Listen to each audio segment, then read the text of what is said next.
Once again, welcome back to KC's Classes. KC's Classesന്റെ മറ്റൊരു പുതിയ വീഡിയോയിലേക്ക് എല്ലാവർക്കും സ്വാഗതം. This is Kiran CS.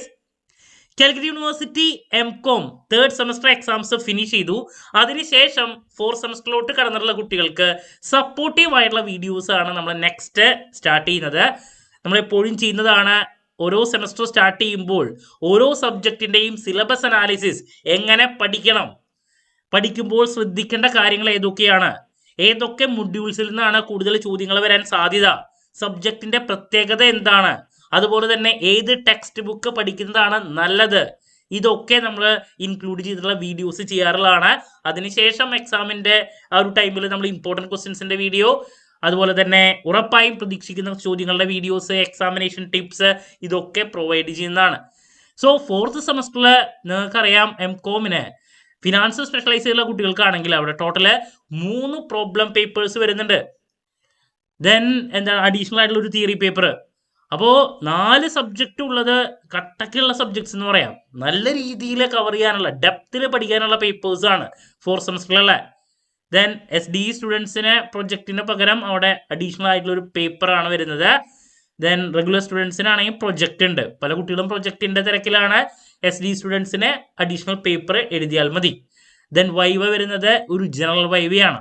ഇതാണ് ഫോർത്ത് സെമസ്റ്ററിലെ മൊത്തത്തിലൊരു കാര്യം. സോ നമുക്ക് അത്രത്തോളം ഡിലേ ഒന്നും വരാൻ സാധ്യതയില്ല. മാർച്ച് ഏപ്രിൽ ആ ഒരു ടൈമിൽ തന്നെ നമുക്ക് ഫോർത്ത് സെമസ്റ്ററിലെ എക്സാംസ് എക്സ്പെക്ട് ചെയ്യാം. അപ്പം അതുകൊണ്ട് തന്നെ നിങ്ങളുടെ പഠനം എത്രയും പെട്ടെന്ന് ആരംഭിക്കണം. ദെൻ അതിൽ ഘടാഘടികന്മാരായിട്ടുള്ള സബ്ജക്ട്സ് ഉണ്ട്. സോ അതിൽ ഏറ്റവും ഇമ്പോർട്ടൻ്റ് ആയിട്ടുള്ള പ്രോബ്ലം പേപ്പർ തേർഡ് സെമസ്റ്ററിൽ പഠിച്ച ഇൻകം ടാക്സിൻ്റെ കണ്ടിന്യൂവേഷൻ പേപ്പർ പാർട്ട് 2, അതാണ് ഏറ്റവും ഇമ്പോർട്ടൻ്റ് ആയിട്ടുള്ള പേപ്പർ. സോ ഈ ഒരു സബ്ജക്റ്റിൻ്റെ സിലബസ് അനാലിസിസ്, ദെൻ അതിൻ്റെ എൻറ്റയർ ഡീറ്റെയിൽസ് നമുക്ക് 1 by 1 ആയിട്ട് ഈ വീഡിയോയിൽ കാണാം. വീഡിയോയിലോട്ട് പോണേക്കാൾ മുമ്പ് പറയാനുള്ളത്, നമ്മുടെ സ്ഥാപനം MCOMന് ഓൺലൈനായിട്ട് കോച്ചിങ് പ്രൊവൈഡ് ചെയ്യുന്ന സ്ഥാപനമാണ്. ലൈവ് ക്ലാസ് ഗൂഗിൾ മീറ്റിലൂടെ പ്രൊവൈഡ് ചെയ്യുന്നു. വീഡിയോ ക്ലാസ്സിൻ്റെ റെക്കോർഡ് ഇടും ആക്സസ് ചെയ്യാൻ സാധിക്കും. ഇതുവരെയുള്ള റിസൾട്ട്സ് ഒക്കെ നമ്മുടെ സൂപ്പർ റിസൾട്ട്സ് ആണ്. സോ നമ്മുടെ ക്ലാസ്സിൽ ജോയിൻ ചെയ്ത് പഠിച്ച് നല്ല മാർക്ക് മേടിക്കാൻ താല്പര്യമുള്ള കുട്ടികളെ എത്രയും പെട്ടെന്ന് തന്നെ ഡിസ്ക്രിപ്ഷൻ ബോക്സിലുള്ള എൻ്റെ വാട്സപ്പ് നമ്പറിൽ കോൺടാക്ട് ചെയ്യാം, ക്ലാസ്സസ് ആക്സസ് ചെയ്യാം.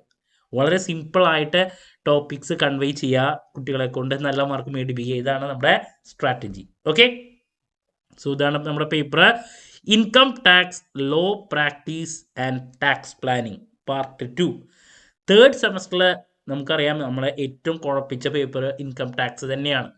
ബിക്കോസ് എന്താ പറയുക, ഡിഗ്രിക്ക് പഠിച്ച കാര്യങ്ങൾ മുഴുവൻ, then അതിൻ്റെ കൂടെ അഡീഷണൽ ആയിട്ടുള്ള കുറച്ച് ടോപ്പിക്സും മിക്സ് ചെയ്തിട്ട് ഭയങ്കര വലിയൊരു പേപ്പറായിരുന്നു തേർഡിൽ.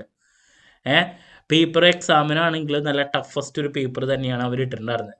സോ അതിൻ്റെ കണ്ടിന്യൂവേഷനാണ് നമുക്ക് ഇവിടെ വരുന്നത്. നമുക്ക് ഇൻകം ടാക്സിൽ തേർഡിൽ അസസ്മെൻറ്റ് ഓഫ് ഇൻഡിവിജ്വൽസും HUFും പഠിച്ച് അവസാനിപ്പിക്കുകയാണ് ലാസ്റ്റ് ചെയ്തത് നമ്മൾ, അല്ലേ? അതാണ് പ്രോബ്ലംസ് എന്ന് പറഞ്ഞിട്ട് നമ്മൾ ലാസ്റ്റ് പഠിച്ച് അവസാനിപ്പിച്ചത്. അതിൻ്റെ കണ്ടിന്യൂവേഷനിലോട്ടാണ് നമുക്ക് നെക്സ്റ്റ് പോകേണ്ടത്. എന്ന് വെച്ചിട്ടുണ്ടെങ്കിൽ ഒരു പേഴ്സൺ എന്ന് പറയുമ്പോൾ നമുക്കറിയാം ഇൻഡിവിജ്വൽ, ആർട്ടിഫിഷ്യൽ പേഴ്സൺ, ഇൻഡിവിജ്വൽ ഉണ്ട്, HUF ഉണ്ട്, കമ്പനി ഉണ്ട്, ഫേം ഉണ്ട്, AOP ഉണ്ട്, അല്ലേ? ഇതൊക്കെ ഇവരുടെ ഒക്കെ ലഭിക്കുന്ന ടാക്സ് അല്ലെങ്കിൽ ഇൻകത്തുമ്മ ടാക്സ് ലൈബിലിറ്റി കണ്ടുപിടിക്കുക എന്നുള്ളതാണ് നമുക്ക് MCOMന് മൊത്തം പഠിക്കാനുള്ളത്. അപ്പോൾ തേർഡിൽ നമ്മൾ അസസ്മെൻറ്റ് ഓഫ് ഇൻഡിവിജ്വലും HUFും പഠിച്ച് അവസാനിപ്പിച്ചു. കണ്ടിന്യൂവേഷനായിട്ട് ബാക്കിയുള്ള firm, cooperative society, AOP, company, ഇതിൻ്റെ ഒക്കെയാണ് നമുക്ക് പാർട്ട് 2ൽ മെയിനായിട്ട് ഫോക്കസ് ചെയ്യാനുള്ള. ദെൻ നമുക്ക് സിലബസിൽ സാധാരണ പറഞ്ഞ പോലെ തന്നെ 70% പ്രോബ്ലംസും 30% തിയറിയാണ് വരുന്നത്. അപ്പോൾ തിയറിയും പഠിക്കണം, പ്രോബ്ലവും പഠിക്കണം.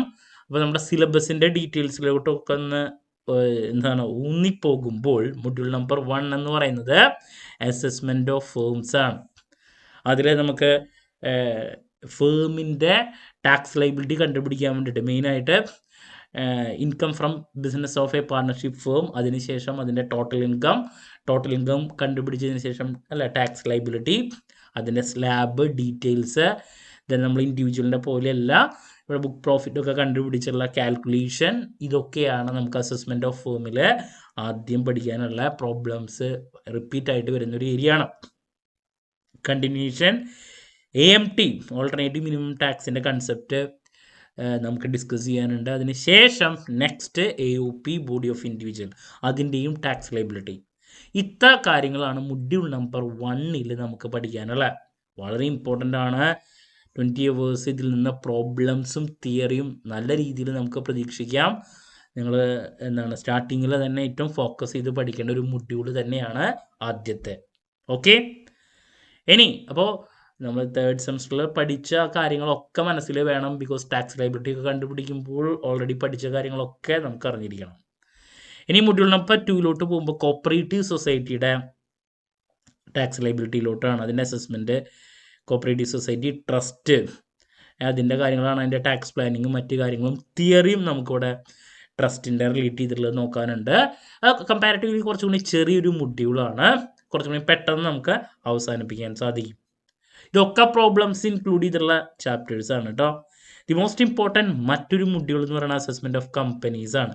അപ്പോൾ മൊഡ്യൂൾ നമ്പർ 1ഉം 3ഉം വളരെ ഇമ്പോർട്ടൻ്റ് ആണ്. SC ചോദ്യങ്ങളൊക്കെ നമുക്ക് വരുന്ന മൊഡ്യൂളാണ് മൊഡ്യൂൾ നമ്പർ 1ഉം 3ഉം. 2 ഏരിയയിൽ നിന്നും ചോദ്യങ്ങൾ SCക്ക് വരാറുണ്ട്.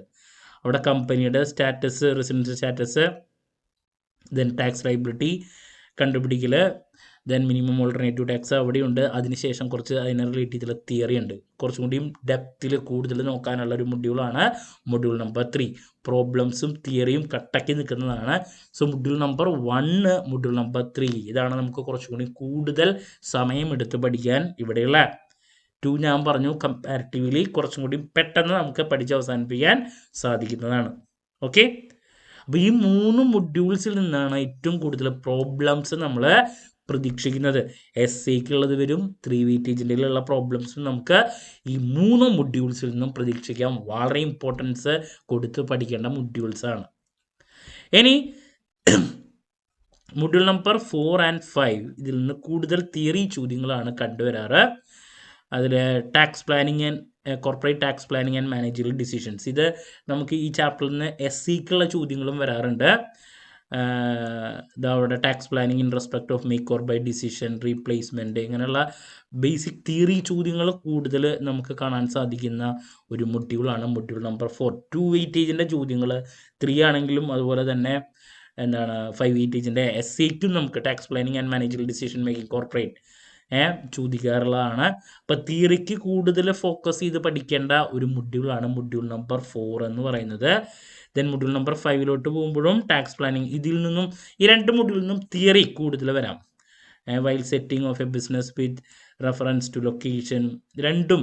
ദെൻ സെസ് എന്താണ്, സ്പെഷ്യൽ ഇക്കണോമിക്സ് സോൺ, അതിനെ പറ്റിയുള്ള കാര്യങ്ങൾ, ടാക്സ് ഇൻസെൻറ്റീവ്, 2 വെയിറ്റേജും അതുപോലെ തന്നെ SI ചോദ്യങ്ങൾ, അതുപോലെ തന്നെ 3 വെയിറ്റേജിൻ്റെ തിയറി ചോദ്യങ്ങളൊക്കെ ഏറ്റവും കൂടുതൽ വരുന്നത് മൊഡ്യൂൾ നമ്പർ 4ഉം മൊഡ്യൂൾ നമ്പർ 5ഉമാണ്. പ്രോബ്ലംസ് ഏറ്റവും കൂടുതൽ വരുന്നത് ഞാൻ പറഞ്ഞു ഫസ്റ്റ് 3 മൊഡ്യൂൾസ് ആണ്. ദെൻ അതിൽ മൊഡ്യൂൾ നമ്പർ 1 and 3 ആണ് കൂടുതൽ നമുക്ക് ഡിസ്കസ് ചെയ്ത് പഠിക്കാനുള്ള. ഇതാണ് നമുക്ക് 4 സെമസ്റ്ററിൽ പഠിക്കാനുള്ള മൊത്തം സിലബസിൻ്റെ ഡീറ്റെയിൽസ്. ഓക്കെ, അപ്പോൾ തിയറിക്കും പ്രോബ്ലംസിനും ഈക്വൽ ഇമ്പോർട്ടൻസ് കൊടുത്ത് നമ്മൾ എന്തായാലും പഠിച്ചിരിക്കണം. ബിക്കോസ് എപ്പോഴും ഒരു സെമസ്റ്ററിൽ മൊത്തം 5 സബ്ജക്ട്സ് ഉണ്ടെങ്കിൽ, അല്ലെങ്കിൽ 4 ആണെങ്കിലും ഉണ്ടെങ്കിൽ, അതിൽ ഒരു പേപ്പർ നല്ല ടഫസ്റ്റായിട്ട് വരാറുള്ളതാണ്. ഇപ്പോൾ 3rd സെമസ്റ്ററിൽ നിങ്ങൾ എക്സാം കഴിഞ്ഞപ്പോൾ നിങ്ങൾക്ക് ഫീൽ ചെയ്തതാണ് ഇൻകം ടാക്സ് നല്ല ടഫസ്റ്റ് പേപ്പറായിരുന്നു. ഇപ്രാവശ്യം ഇതിലെ 4th ഏതാണ് അവരങ്ങനെ ഇടാന്നുള്ളത് നമുക്ക് പറയാൻ സാധിക്കില്ല. മറ്റ് പ്രോബ്ലം പേപ്പേഴ്സ് നമ്മുടെ മുമ്പിലുണ്ട്. അപ്പോൾ എന്നാലും ഈ ഒരു പേപ്പറിന് നിങ്ങൾ വളരെയധികം ഇമ്പോർട്ടൻസ് കൊടുത്ത് പഠിച്ചിരിക്കണം. ഓക്കെ, ഇനി ഇതിൻ്റെ കൂടെ എപ്പോഴും കുട്ടികൾ ചോദിക്കുന്നതാണ് ബെസ്റ്റ് ടെക്സ്റ്റ് ബുക്ക് ഏതാണ്. അപ്പോൾ ടാക്സിൻ്റെ ഏറ്റവും ബെസ്റ്റ് ടെക്സ്റ്റ് ബുക്ക് എന്ന് നമ്മൾ എപ്പോഴും പറയുന്നത് മെഹ്റോത്ര ആൻഡ് ഗോയലിൻ്റെ ടെക്സ്റ്റ് ബുക്കാണ്. ഇതാണ് ഏറ്റവും നല്ല ടെക്സ്റ്റ് ബുക്ക് എന്ന് പറഞ്ഞിട്ട് നമ്മളെപ്പോഴും പറയാം. അപ്പോൾ നിങ്ങൾക്ക് ഇതൊരു റെഫറൻസ് ബുക്കാണ് ശരിക്കും പറഞ്ഞാൽ. നമുക്ക് ഒരുപാട് ഡെപ്തിൽ കാര്യങ്ങൾ ഇതിൽ കാണാൻ സാധിക്കും. അപ്പോൾ നിങ്ങൾക്കിത് യൂസ് ചെയ്യാം. ഇനി അതല്ല, നിങ്ങൾക്ക് സമയമില്ല, എക്സാം ഓറിയൻറ്റഡ് ആയിട്ട് നിങ്ങൾ പോവുകയാണ് എങ്കിൽ കാലിക്കറ്റ് യൂണിവേഴ്സിറ്റി കോപ്പറേറ്റീവ് സൊസൈറ്റിയുടെ ടെക്സ്റ്റ് ബുക്ക് ഉണ്ട്, അതിലോട്ട് ഫോക്കസ് ചെയ്യാം. ഇപ്പോൾ കോപ്പറേറ്റീവ് സൊസൈറ്റിയുടെ ടെക്സ്റ്റ് ബുക്കിലോട്ട് പോവുകയാണെങ്കിൽ ഞാൻ അതിൻ്റെ മിക്കതും കൂടുതൽ നമ്മളതാണ് ഫോക്കസ് ചെയ്യാറ്. എക്സാം ഓറിയൻറ്റഡ് ആയിട്ട് ആ ഒരു ഇതിൽ നിന്ന് 5 മൊഡ്യൂളിന് അവർ കണ്ടോ 7 ചാപ്റ്ററുകളായിട്ട് ഡിവൈഡ് ചെയ്തിട്ടുണ്ട്. Assessment of firm, AOP or body of individual, society, trust, company.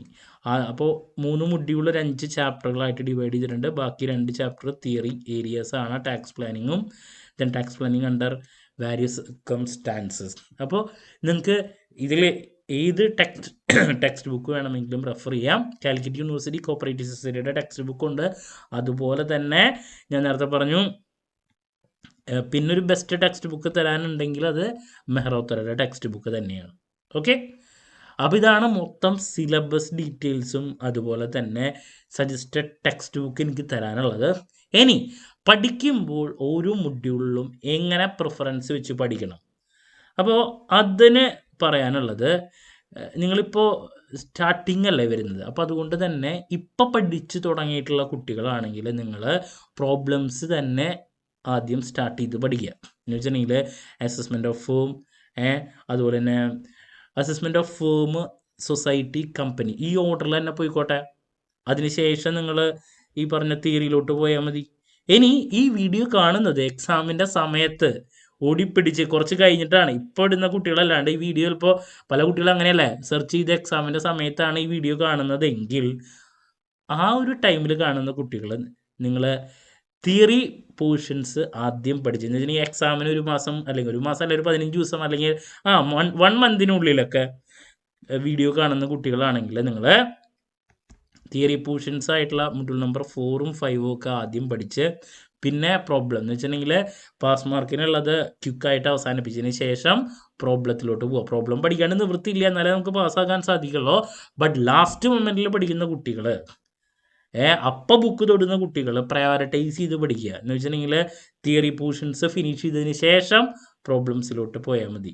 Okay, but നമുക്ക് ഏറ്റവും കംഫർട്ടബിൾ എന്ന് പറയണത് എന്ന് വെച്ചിട്ടുണ്ടെങ്കിൽ പ്രോബ്ലംസ് അവസാനത്തേക്ക് വയ്ക്കുക എന്ന് പറയുന്നത് നമ്മുടെ തല പിരിപ്പിക്കും. അതുകൊണ്ട് നിങ്ങൾ ഇപ്പം തന്നെ പഠനം ആരംഭിക്കുക, പ്രോബ്ലംസിൻ്റെ പോർഷൻസ് അവസാനിപ്പിക്കുക. തിയറി നമുക്കിതിൽ ലാസ്റ്റ് പിടിച്ചാലും കുഴപ്പമില്ല, നമുക്ക് കയ്യിലോട്ട് എടുക്കാൻ പറ്റുന്ന തിയറി ടോപ്പിക്സാണ്, നോ പ്രോബ്ലം.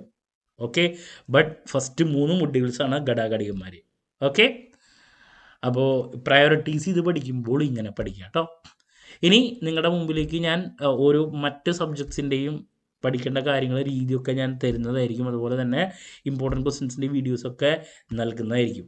4th ഞാൻ ഇപ്പം തന്നെ നേരെ ഇതിനെ പറ്റിയിട്ട് പറയാൻ കാരണം ചിലപ്പോൾ പെട്ടെന്ന് എക്സാം ഡേറ്റ് വരും, ക്വിക്കായിട്ടൊക്കെ കാര്യങ്ങൾ വന്നു കഴിഞ്ഞാൽ നിങ്ങൾ പാനിക് ആവണ്ട. നിങ്ങൾക്ക് എങ്ങനെ അപ്രോച്ച് ചെയ്യണം എന്നുള്ളൊരു ഐഡിയ വന്നിട്ടില്ലെങ്കിൽ അതിനു വേണ്ടിയിട്ടാണ് പറഞ്ഞത്. പല കുട്ടികളും റെഗുലർ സ്റ്റുഡൻസ് പ്രൊജക്റ്റിൻ്റെ തിരക്കിലാണ്, അതും അറിയാം. അതിൻ്റെ കൂടെ തന്നെ ഈ സബ്ജക്ട്സൊക്കെ നല്ല രീതിയിൽ കവർ ചെയ്യാൻ ശ്രമിക്കുക. എന്ത് ഡൗട്ടുണ്ടെങ്കിലും എനിക്ക് കമൻറ്റ് ചെയ്യുക, അതിനുള്ള മറുപടി ഞാൻ വീഡിയോസിലൂടെ നൽകുന്നതായിരിക്കും. അപ്പോൾ ഇതുപോലെ തന്നെ മറ്റ് സബ്ജക്ട്സിൻ്റെ ഡീറ്റെയിൽസും അപ്രോച്ച് ചെയ്യേണ്ട കാര്യങ്ങളുമായിട്ട് എത്രയും പെട്ടെന്ന് തന്നെ നിങ്ങളുടെ മുമ്പിലെത്തുന്നതായിരിക്കും. മറ്റൊരു വീഡിയോയുമായി വീണ്ടും കാണാമെന്നുള്ള പ്രതീക്ഷയോടെ നിർത്തുന്നു. This is Kiran CS signing off. Have a nice day. Thank you.